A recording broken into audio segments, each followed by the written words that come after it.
Sobrang init na mga kalay, inom tayo ng malamig na tubig. Teka lang, nainin muna tayo. Sarap. Masarap ang pakiramdam kung tayo ay nahihimas-masang ng malamig na tubig.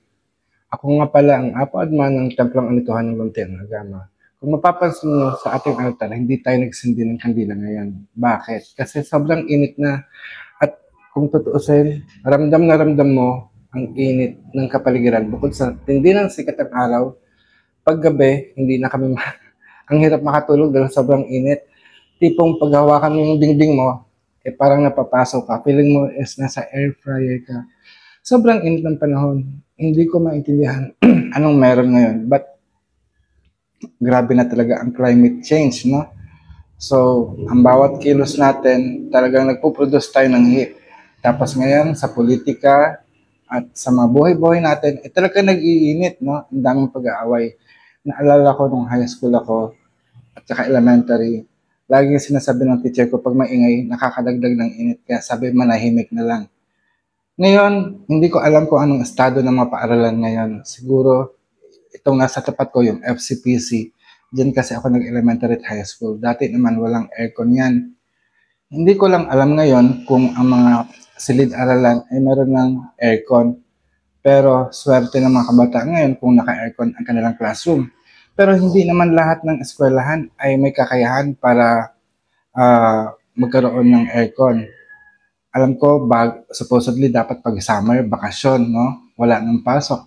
Kaya nga lang, nung nagkaroon ng pandemic, nagbago ang panahon ng pag-aaral. So parang naka-align na rin tayo sa panahon ng mga Amerikano, ng Western people. Dahil ngayon sa Amerika is just spring season, no? Bandang May, June, doon pa lang magsisimula ang kanilang summer. Pero sa atin, nagsimula ng summer, maaga ang summer sa atin dahil kasi dalawa lang ang season natin. Bilang binabaylan, meron tayong tungkulin na gampanin para sa ating kalikasan. Yun nga ang pagtatanim ng mga halaman, paglilinis, at iba pa. Pero ngayon nakikita ko more on mga witches ngayon, mga mangkukulam, no? Sindi ng kandila, and it seems that kandila lang ang solusyon para magbigay liwanag.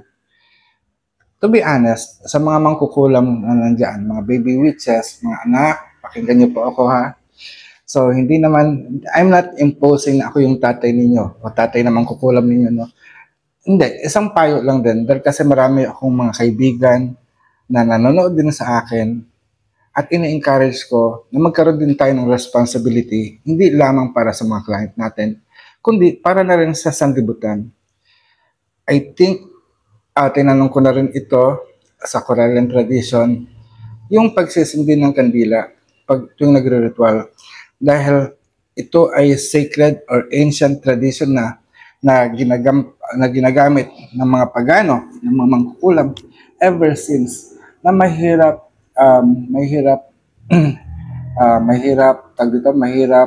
kalimutan o tanggalin sa mga gawain.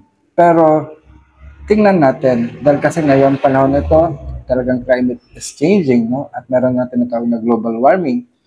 At iniisip ko, ng pagsisindi ng kandila, pagsisindi ng sigarilyo, pagsisindi ng insenso, ay nakakadagdag sa init ng mundo. O sa init ng aking ulo. Di ba? The joke lang.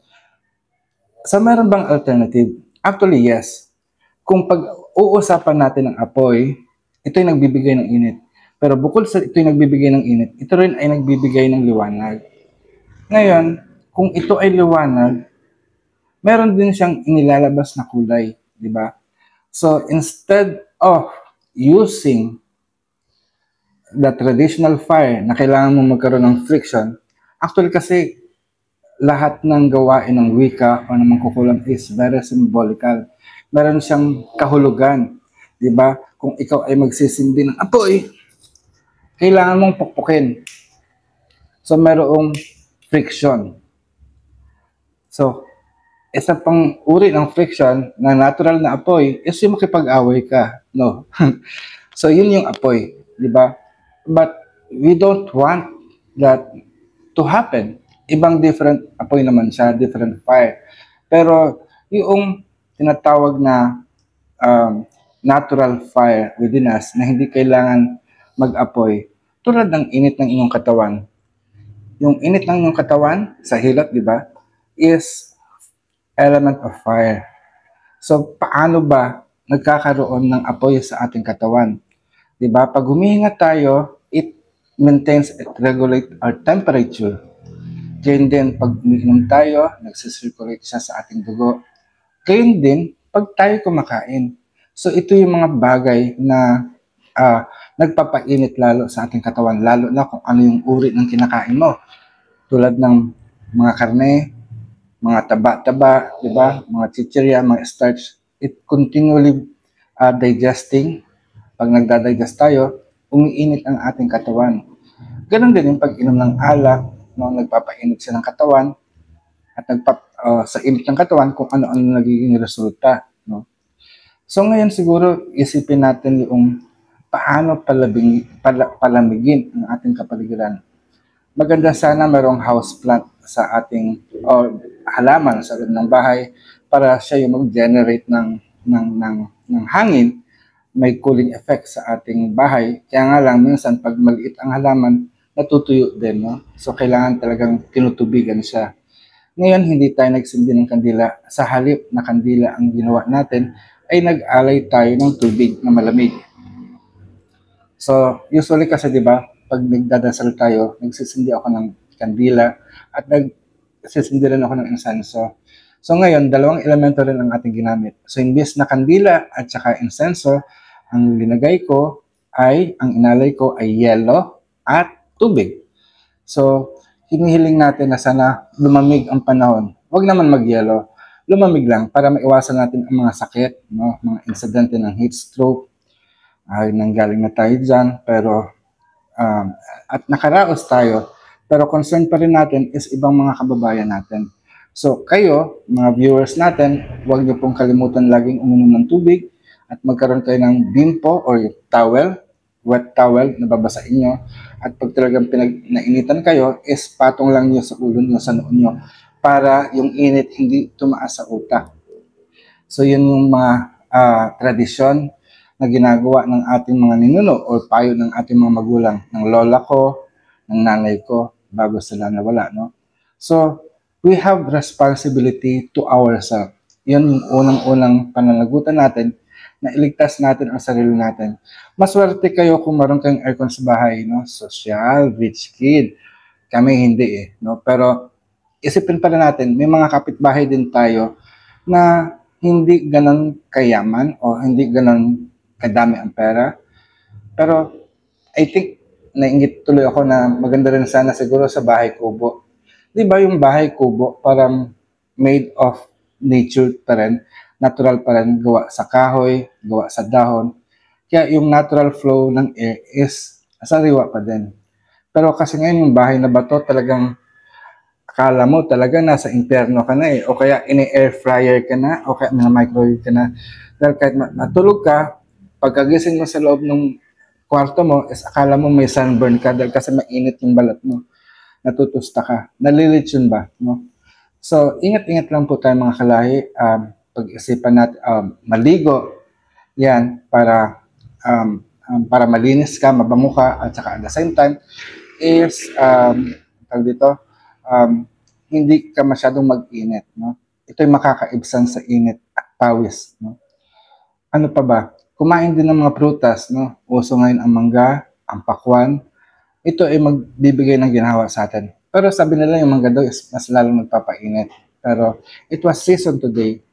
Alam ng earth, ng ating sanlibutan, ng ating mundo, kung anong prutas ang ibibigay sa atin. No? So, alam ko mga ganitong season, meron na siyang pakwan, merong melon, merong mangga, kumain tayo ng sagana nun dahil kasi makakatulong ito sa ating katawan. At sana, iwasan na rin natin yung maaanghang na pagsasalita. Maging cool lang tayo, inom muna tayo ng tubig para makapag-isip ng tama. Dahil kasi minsan, kung parang, di ba, vocal masyado, bino-voice out natin kung ano yung ating kaisipan. Siguro kasalanan to ni Facebook dahil sa Facebook, lagi nagsasabi, what's in your mind? So, sinasabi naman natin, Pero ingatan natin kung ano ang sinasabi natin kasi maaari ito mag-cause ng sunog, ng apoy na pagtatalunan ng mga tao sa iyong kapaligiran. Siguro hanggang dito na lang dahil sobrang init ng panahon. Basta stay safe mga kalahi. Kung nagustuhan nyo ang video nito, mag-comment po kayo at kung meron kayong katanungan, please ask me right away sa comment section below o kaya mag-email po kayo sa apoadman@luntiangagama.org at bisitahin ang aking website sa www.landasnanglahi.com. Yun nga rin, gusto ko rin kayong anyayahan, no? Tuwing linggo, meron tayong pag-aaral na sinasagawa dito sa Templong Anton sa may Lot 79, Francisco Home, Phase A, Francisco's Avenue, Barangay Francisco's Nara, City of San Jose del Monte, Bulacan. So kung kayo ay manggagaling sa Quezon City, pumunta lang kayo ng SM Fairview. And from SM Fairview, may bus po doon, papuntang Palmera sa Pampalay. Baba po kayo sa Star Mall. Then sa Star Mall, mag-tricycle po kayo. At sabihin nyo, ihatid po kayo sa FCPC Tricycle Terminal Gate 2. At sa tabi nun ay ang ating templo. So kita-kita po tayo itong linggo. Ito po muli ang Apo Adman, ang Templong Anton ng Luntiang Agama, nagsasabing, mayari na, pag-asatin. Paalam, stay cool,